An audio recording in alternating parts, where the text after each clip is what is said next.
আসসালামু আলাইকুম বন্ধুরা, সবাই কেমন আছেন? নিশ্চয়ই ভালো আছেন। আজকে শুরু করছি ইহুদি জাতির ইতিহাসের 28তম পর্ব, জেরুজালেম ধ্বংসের ভবিষ্যৎবাণী। শুরু করার আগে বলে নেই, আপনি যদি আমাদের চ্যানেলে নতুন হয়ে থাকেন তাহলে সাবস্ক্রাইব করে আমাদেরকে সাপোর্ট করুন, আর যদি অলরেডি সাবস্ক্রাইব করে থাকেন তাহলে থ্যাংক ইউ সো মাচ। তো চলুন শুরু করা যাক।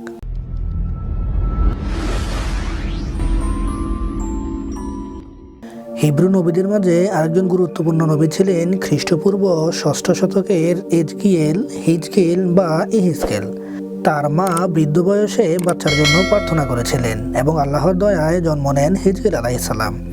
তিনি তার ভবিষ্যৎবাণীগুলোর জন্য বিখ্যাত, যেখানে তিনি জেরুজালেম ধ্বংস, ইসরায়েল রাষ্ট্রের আবির্ভাব এবং সেখানে সর্বশেষ থার্ড টেম্পল স্থাপনের কথা বলেছেন।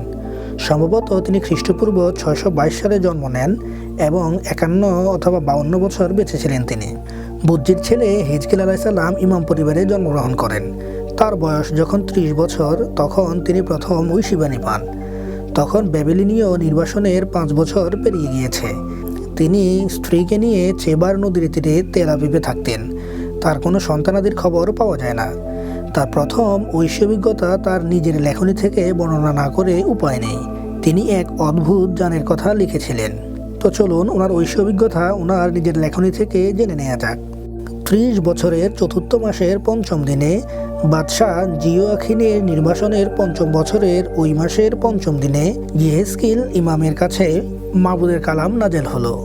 আমি দৃষ্টিপাত করলাম আর দেখলাম উত্তর দিক থেকে ঘূর্ণিবাতাস, বিরাট মেঘ ও তার মধ্যে বিদ্যুৎ চমকাচ্ছে এবং তার চারদিকে তেজ ও তার মধ্যস্থানে আগুনের মধ্যবর্তী জ্বলন্ত ধাতুর মতো চকচক করছিল।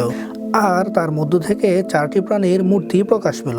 তাদের আকৃতি তাদের রূপ মানুষের মতো, আর তাদের প্রত্যেকের 4টি মুখ ও 4টি পাখা ছিল।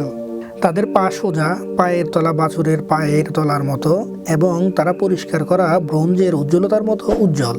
তাদের চারপাশে পাখার নিচে মানুষের হাত ছিল। 4টি প্রাণীরই এরকম মুখ ও পাখা ছিল। তাদের পাখা পরস্পর সংযুক্ত। গমনকালে তারা ফিরত না, প্রত্যেকেই সম্মুখ দিকে গমন করত। তাদের মুখের আকৃতি তাদের মানুষের মুখ ছিল, আর ডান দিকের 4টি সিংহের মুখ এবং বাম দিকে 4টি গরুর মুখ। আবার প্রত্যেকের ওই ঈগল পাখির মুখ ছিল। উপরিভাগে তাদের মুখ ও পাখা বিচ্ছিন্ন ছিল। এক একটির 2টি পাখা পরস্পর সংযুক্ত ছিল এবং আর 2টি পাখা দ্বারা শরীর আচ্ছাদিত ছিল। আর তারা প্রত্যেকেই সামনের দিকে গমন করত। যেদিকে যেতে রুহের ইচ্ছা হতো তারা সেই দিকেই গমন করত। গমনকালে তারা ফিরত না। এই আকৃতির বিশিষ্ট প্রাণীদের আভা জ্বলন্ত অঙ্গার ও মশালের আভার মতো। সেই আগুন ওই প্রাণীদের মধ্যে গমনাগমন করত। সেই আগুন তেজময় ও সেই আগুন থেকে বিদ্যুৎ বের হতো। আর ওই প্রাণীদের দ্রুত যাতায়াত বিদ্যুতের ঝলকের আভার মতো ছিল। আমি যখন ওই প্রাণীদের অবলোকন করলাম, দেখলাম ভূতলে ওই প্রাণীদের পাশে 4 মুখের এক একটির জন্য এক একটি চাকা ছিল। 4টি চাকার আভা ও কাঠামো বৈদুর্যমনের মতো উজ্জ্বল। 4টির রূপ একই এবং তাদের আভা ও রচনা চাকার মধ্যকার চাকার মতো ছিল।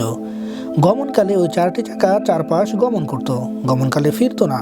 তাদের নেমি উচ্চ ও ভয়ঙ্কর এবং সেই 4টি নেমির চারদিকে চোখ পরিপূর্ণ ছিল। আর প্রাণীদের গমনকালে তাদের পাশে ওই চাকাগুলো গমন করত এবং প্রাণীদের ভূতল থেকে উপরে উঠবার সময় চাকাগুলো উপরে উঠত। যে কোনো স্থানে রুহের ইচ্ছা হতো সেই স্থানে তারা যেত, সেদিকেই রুহের যাবার ইচ্ছা হতো। আর তাদের পাশে পাশে চাকাগুলো উঠত, কেননা সেই প্রাণীর রুহ ওই চাকাগুলোর মধ্যে ছিল। ওরা যখন চলতো এরাও তখন চলতো, এবং ওরা যখন থামতো এরাও তখন থামতো।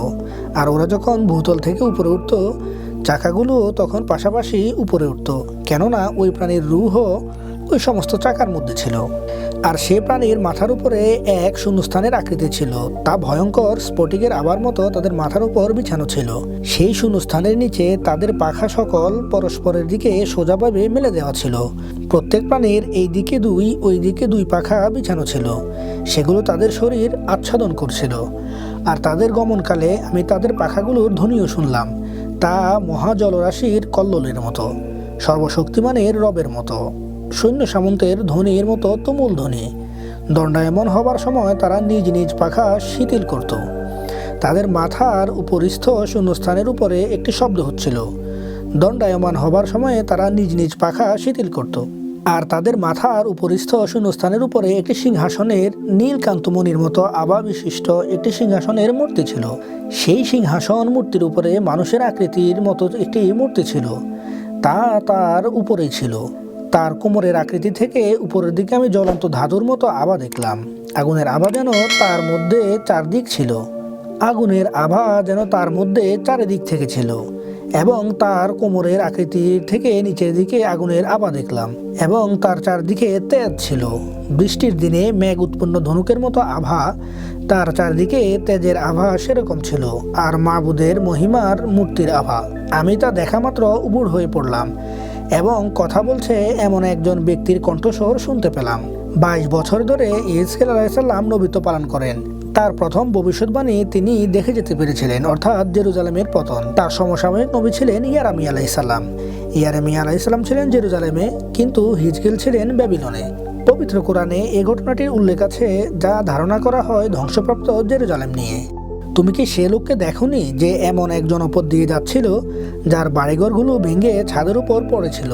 সে বলল, কেমন করে আল্লাহ মরণের পর একে জীবিত করবেন? অতঃপর আল্লাহ তাকে মৃত অবস্থায় রাখলেন 100 বছর। তারপর তাকে উঠালেন, বললেন, কতকাল এভাবে ছিল? বলল, আমি ছিলাম একদিন কিংবা একদিনের কিছু কম সময়। বললেন, তা নয়, বরং তুমি 100 বছর ছিলে। এবার চেয়ে দেখো নিজের খাবার ও পানীয়ের দিকে, সেগুলো পচে যায়নি, এবং দেখো নিজের গাধাটির দিকে। আর আমি তোমাকে মানুষের জন্য দৃষ্টান্ত বানাতে চেয়েছি, আর হাড়গুলোর দিকে চেয়ে দেখো, আমি এগুলোকে কেমন করে জুড়ে দিই, সেগুলোর উপর মাংসের আবরণ পরিয়ে দিই। অতঃপর যখন তার উপর এই অবস্থা প্রকাশিত হলো, তখন বলে উঠল, আমি জানি, নিঃসন্দেহে আল্লাহ সর্ববিষয়ে ক্ষমতাশীল।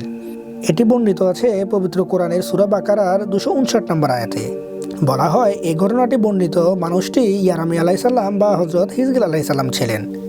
বন্ধুরা, ইহুদি জাতির ইতিহাসের 28তম পর্ব এখানে শেষ করছি। পর্বটি কেমন হয়েছে কমেন্ট করে জানাতে ভুলবেন না। ভালো লাগলে লাইক ও শেয়ার করবেন, এবং আমাদের চ্যানেলে নতুন হয়ে থাকলে সাবস্ক্রাইব করে আমাদেরকে সাপোর্ট করবেন। আজ এ পর্যন্তই, দেখা হবে পরবর্তী এপিসোডে। ততক্ষণ পর্যন্ত ভালো থাকুন, সুস্থ থাকুন, নিজের চারপাশ পরিষ্কার পরিচ্ছন্ন রাখুন। আল্লাহ হাফেজ।